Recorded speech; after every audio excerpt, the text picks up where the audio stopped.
Jadi dalam Islam ada adab-adab dalam memegang senjata.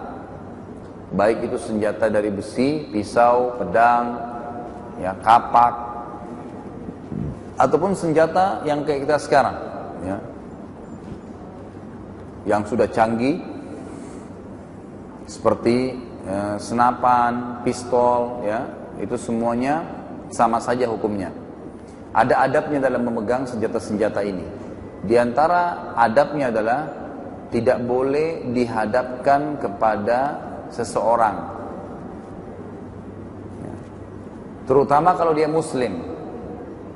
Disengaja atau tidak sengaja? Disengaja atau tidak sengaja, ya. Jadi tidak boleh sama sekali, misalnya kita memberikan, sampai ulama berikan contoh, memberikan pisau kepada seorang muslim dengan cara mengarahkan tajamnya ke arah dia, ya. Ini dilarang. Tapi membaliknya, pisau itu supaya lebih aman, gitu kan?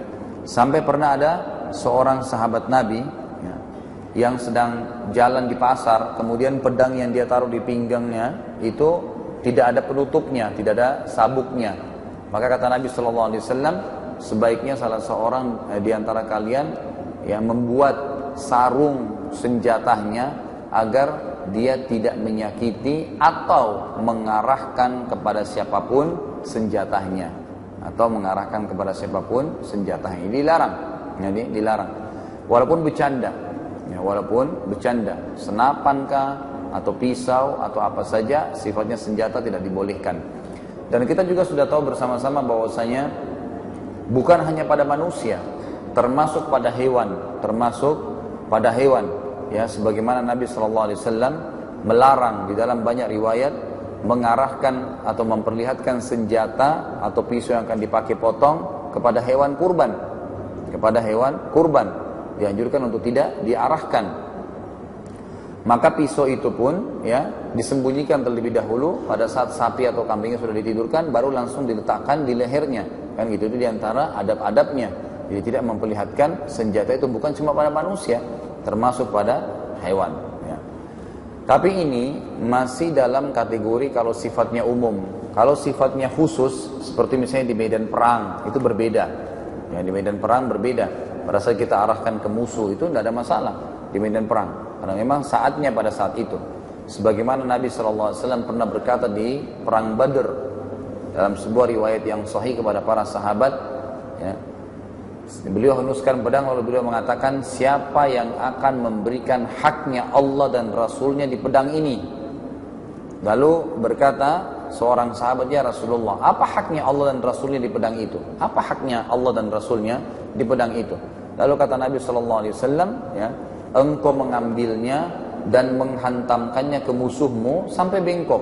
Artinya kalau lagi berperang, ya berperang, gitu kan? Jadi kita menggunakan pedang ini sampai rusak di jalan Allah Subhanahu Wa Taala. Itu berbeda. Jadi boleh memperlihatkan senjata pada musuh, tapi ini tidak berlaku umum, ya, tadi berlaku khusus saja. Kita dengarkan sabda Nabi sallallahu alaihi wasallam, "Man asyara ila akhihi bihadidatin fa innal malaikata tal'anuhu hatta yantahi wa in kana akhahu min ummihi wa abi." Diriwayatkan oleh Imam Muslim, barang siapa yang menunjuk kepada saudaranya sama muslim dengan sebatang besi, maka sungguhnya para malaikat melaknatnya hingga dia berhenti, sekalipun dia itu adalah saudaranya si ibu dan sebapaknya atau seayahnya. Jadi walaupun dia bercanda istilahnya, tetap tidak boleh. Tetap tidak boleh.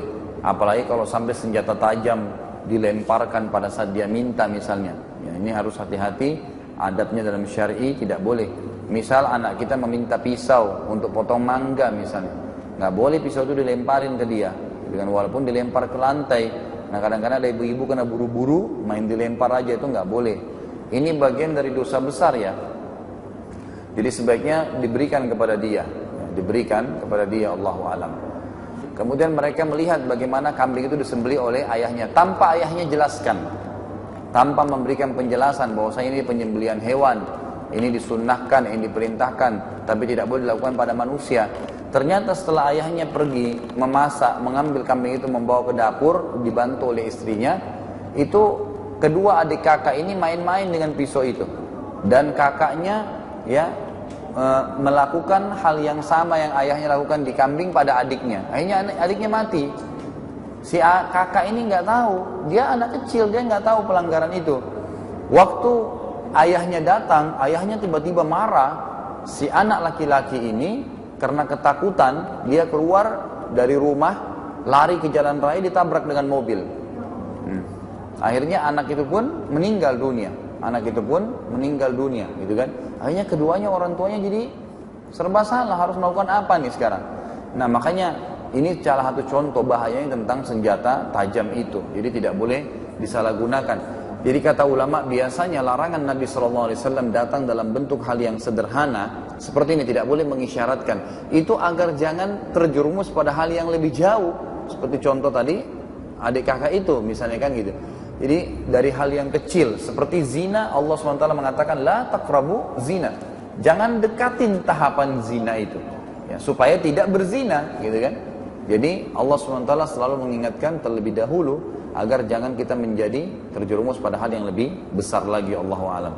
Jadi ini juga termasuk hikmah yang sangat besar dalam agama Islam untuk menjaga adab hubungan dengan orang lain. Di sini ulama memasukkan juga kategori apapun sifatnya benda tajam yang tadinya tidak dipakai untuk membunuh, seperti misalnya pecahan botol, ya, seperti misalnya pecahan botol atau besi, walaupun besi itu sifatnya tumpul, ya, sama halnya. Dan ada sebagian ulama mengatakan diantaranya kadang-kadang di sekolah, ya, di sekolah-sekolah anak-anak saling bermain-main dengan menggunakan pulpennya. Dan pulpen itu dicabut penutupnya sehingga kelihatan tajamnya. Ini masuk dalam kategori larangan.